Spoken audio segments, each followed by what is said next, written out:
Kapolri menghadiri acara syukuran hari ulang tahun Korps Brimob Polri ke-79 yang digelar di Gedung Satya Prabu Makobrimob Polri Kelapa II Depok, Jawa Barat.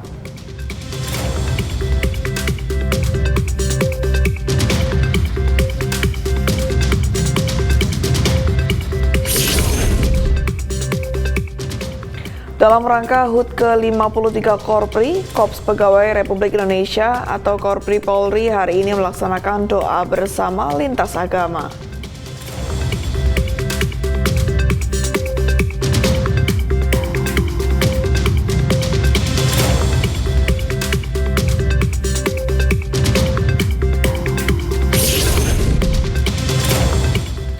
Satreskrim Polresta Sukabumi menangkap pelaku pengeroyokan dan penganiayaan terhadap 2 anggota komunitas sepeda motor Vespa di Sukabumi Kota.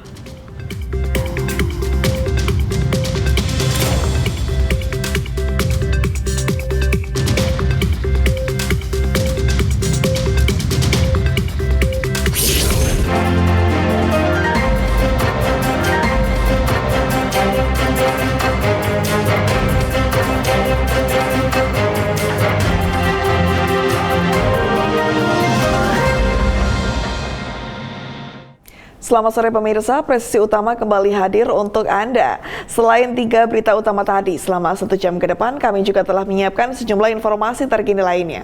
Bersama saya Ibda Ines, inilah Presisi Utama selengkapnya.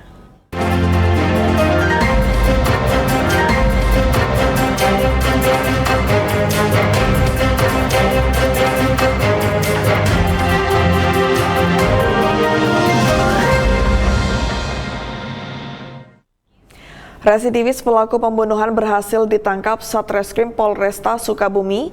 Pelaku dibekuk karena telah melakukan pengeroyokan dan penganiayaan terhadap 2 anggota komunitas sepeda motor Vespa di Sukabumi Kota. Dan berikut laporan Bribda Ilham Nur Rahman, reporter Bithumas Polda Jawa Barat. Residivis pelaku pembunuhan berhasil ditangkap oleh Satreskrim Polres Sukabumi Polda Jawa Barat. Pelaku dibekuk karena telah melakukan pengeroyokan dan penganiayaan terhadap 2 anggota komunitas Vespa di Sukabumi Kota. Kapolresta Sukabumi AKBP Rita Suwadi saat memimpin konferensi pers di Mapolres Sukabumi Kota mengungkapkan peristiwa pengeroyokan dan penganiayaan 2 anggota komunitas Vespa berinisial F dan MJAR di Jalan Ahmad Yani, Cikole, Kota Sukabumi berhasil terungkap. Tersangka berinisial F, residivis kasus pembunuhan, dan PF, 2 dari 6 terduga pelaku diamankan Satreskrim Polres Sukabumi Kota. Selain mengamankan kedua terduga pelaku, polisi juga mengamankan barang bukti berupa pecahan botol kaca minuman beralkohol dan pecahan helm. Sedangkan 4 terduga pelaku lainnya telah teridentifikasi dan telah ditetapkan sebagai DPO. AKBP Rita mengungkapkan peristiwa penganiayaan dan pengeroyokan tersebut diduga berawal saat korban F mengambil gambar kelompok terduga pelaku hingga menimbulkan kesalahpahaman. Korban F yang dianiaya pelaku sempat melarikan diri dan meminta pertolongan ke teman komunitas sepeda motornya berinisial MJAR yang akhirnya turut menjadi korban pengeroyokan dan pemukulan.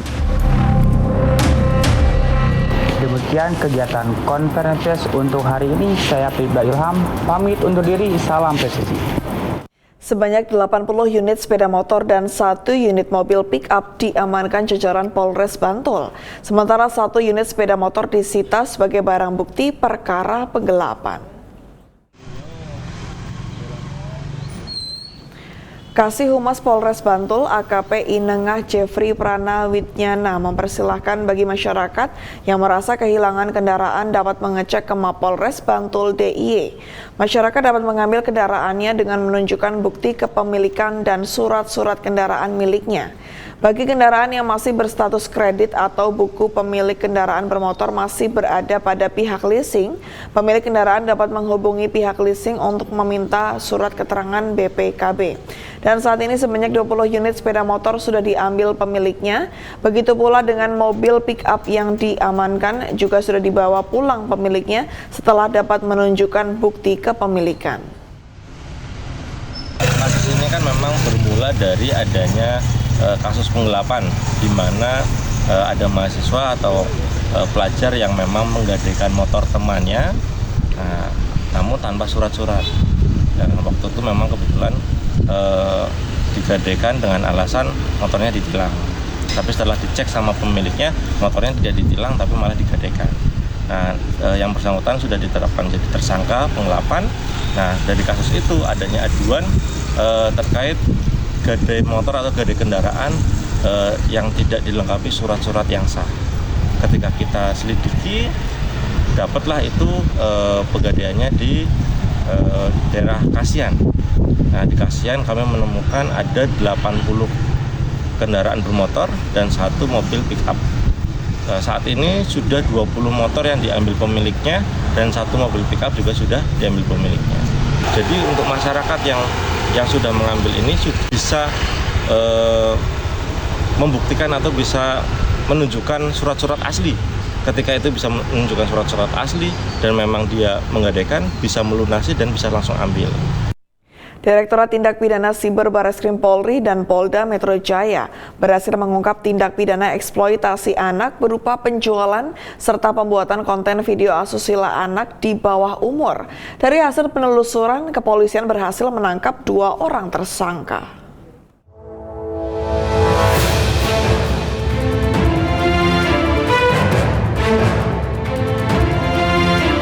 Dilaksanakan di lobi Awaludin Jamin, Direktorat Tindak Pidana Siber atau Ditipid Siber Barreskrim Polri melaksanakan konferensi pers terkait dengan tindak pidana eksploitasi anak.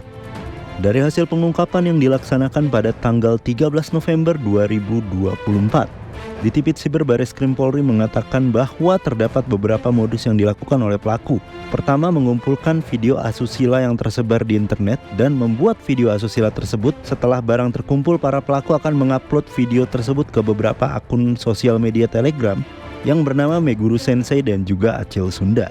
Wadir Tipid Siber Barreskrim Polri Kombes Pol Dani Kustoni menegaskan bahwa polisi berhasil mengamankan 2 grup Telegram yang bernama Meguru Sensei dan Acil Sunda, yang diketahui ketika setiap orang ingin mengakses akun tersebut diharuskan membayar sejumlah uang sebesar Rp50.000 sampai dengan Rp300.000. Dan sampai saat ini total member yang ada di kedua grup tersebut mencapai 4.500 lebih member aktif yang bisa mengakses berbagai macam video asusila yang ada di dalam grup tersebut. Mulai dari video adegan wanita dewasa, anak-anak, hingga video yang menampilkan hubungan sesama jenis.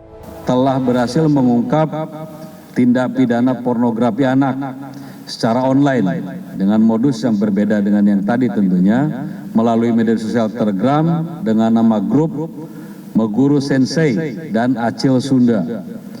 Adapun untuk masuk bergabung menjadi member atau subscribe ke dalam grup tersebut, tersangka mematok harga antara Rp50.000 sampai dengan Rp300.000. Perlu diketahui bahwa saat ini member di grup Telegram Meguru Sensei ini berjumlah 2.701 member, sedangkan di Acil Sunda berjumlah 2.222 dan berisi 146 video yang diantaranya berisi adegan asusila dengan anak di bawah umur dan adegan susila sesama jenis atau sesama pria yang dibuat dan diperankan oleh tersangka atau yang ada di belakang kami.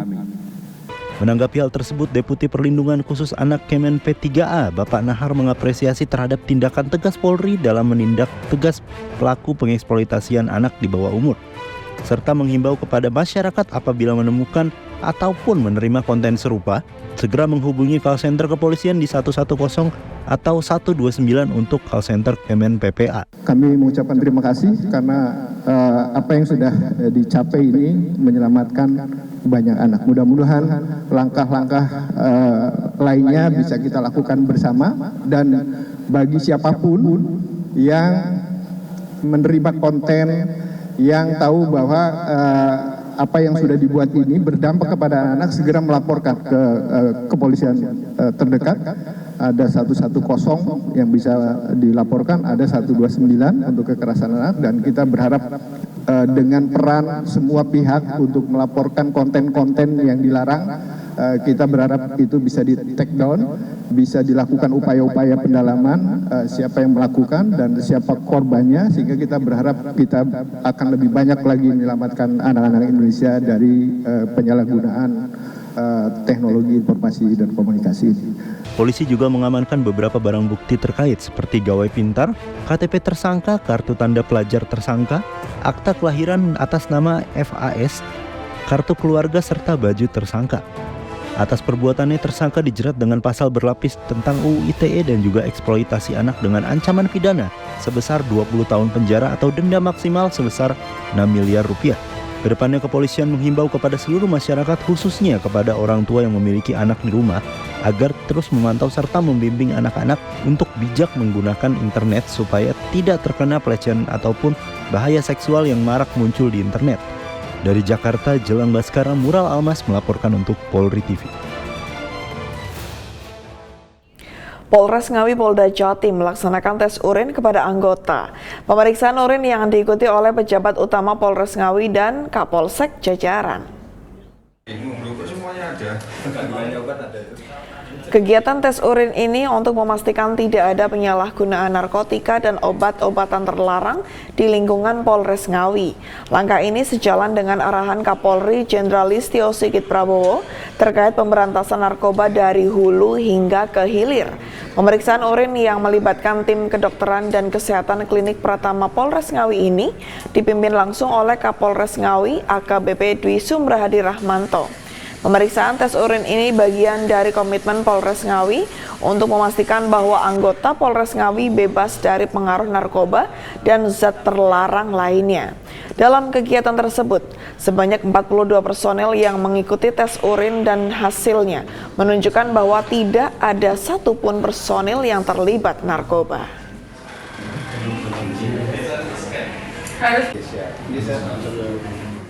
Direktorat Reserse Kriminal Khusus Polda Jawa Barat menerima penghargaan, piagam penghargaan, dan PIN emas dalam kategori pengungkapan tindak pidana pertanahan dengan pasal tindak pidana pencucian uang.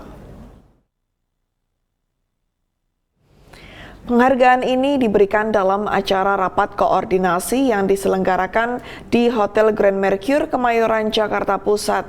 Dan pada 14 November 2024, acara yang dihadiri oleh sejumlah pejabat tinggi negara termasuk Menko Infrastruktur dan Pembangunan Wilayah, Menteri ATR BPN, Menteri Pertahanan Jaksa Agung, Kepala BIN, Kabar Reskrim Polri, Wamen Pertahanan, Wamen ATR BPN, Perwakilan TNI, dan PPATK.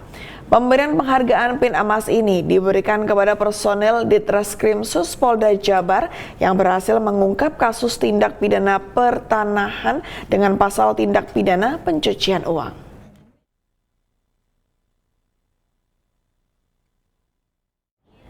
Pemirsa, kami akan segera kembali usai jeda berikut ini.